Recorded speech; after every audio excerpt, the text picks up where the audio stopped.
Business Law Pas FM bersama Dr. Ricardo Simanjuntak SH LLM.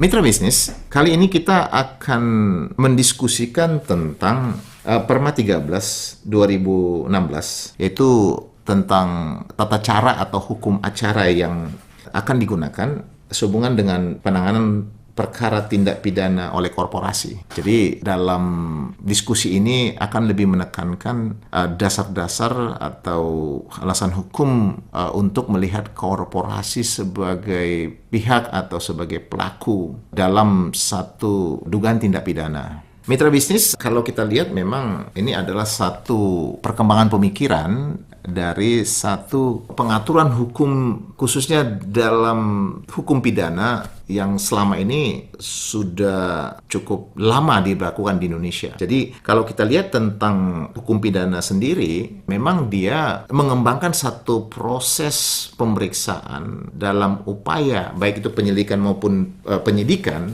untuk membuktikan terjadinya dugaan tindak pidana. Itu memang penekanannya adalah pada orang, karena orang itulah yang bisa menjadi pelaku, baik menjadi pelaku utama atau misalnya melakukan tindak pidana secara bersama, baik juga sebagai fasilitator, atau artinya keterlibatan itu atau tindak pidana itu dilakukan oleh orang-orang yang memang dapat disimpulkan dari proses pemeriksaan dan bukti-bukti memiliki tidak hanya keinginan atau intensi untuk melakukan perbuatan pidana, tapi juga dibuktikan telah melakukan tindakan itu. Sehingga itulah menjadi dasar dilakukannya penuntutan terhadap orang-orang yang diduga melakukan tindak pidana tersebut di pengadilan. Jadi itu gambaran yang selama ini terjadi. Kalau kita lihat dalam pengaturan katakanlah hukum pidana atau dalam proses pemeriksaan hukum acara pidana, itu selalu pengertiannya seperti saya katakan tadi ditekankan pada orang, karena memang hukum pidana itu dia selalu mengatakan barang siapa atau setiap orang gitu ya, barang siapa atau setiap orang, atau dia lebih menegaskan pada orangnya. Nah, ketika kita bicara tentang orang, maka kita masuk kepada satu keadaan yang dalam aktivitas bisnis atau komersial, orang itu pengertiannya itu menjadi berkembang ya, atau telah berkembang pada satu orang yang dibuat oleh manusia. Itu yang disebut dengan orang atau badan hukum yang setara dengan orang gitu. Itu yang disebut dengan artificial entity. Nah, kalau kita lihat dalam aktivitas bisnis, ketika orang melakukan satu aktivitas, baik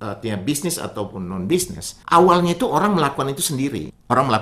Jadi dari langsung sendiri, sehingga baik itu perbuatan dia yang bersifat pribadi atau perbuatan yang melanggar ketentuan hukum publik yang memberikan konsekuensi pidana, ya kan, atau konsekuensi perdata dalam konteks perbuatan melawan hukum, itu kecenderungan awal-awalnya itu banyak dilakukan langsung oleh orang-orang, sampai pada satu perkembangan orang ini bergabung dalam satu wadah yang pada umumnya dalam aktivitas komersial dikenal dengan business vehicle atau commercial vehicle, atau bahasa umumnya selalu kita kenal dengan korporasi. Yang gabungan ini pada awalnya merupakan gabungan yang melibatkan mereka secara bersama, jadi belum membentuk satu badan hukum, dan kemudian berkembang menjadi satu gabungan wadah atau modal dan juga pengendalian yang oleh ketentuan hukum itu diberikan identitas yang sama, setara dengan manusia, sehingga dia menjadi satu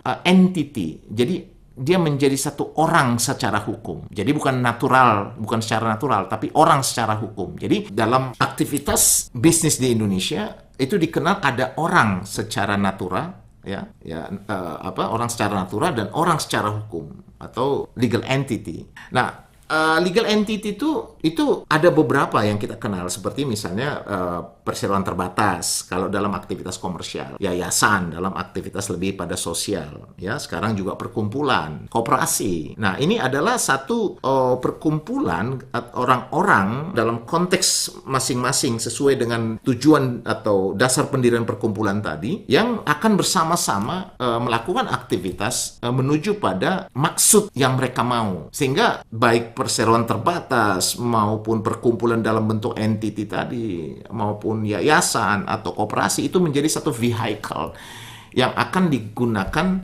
sesuai dengan maksud dan tujuan dari masing-masing kendaraan tadi. Mitra bisnis, demikian pembahasan kita hari ini. Saya Ricardo Simanjuntak untuk Business Law Pas FM.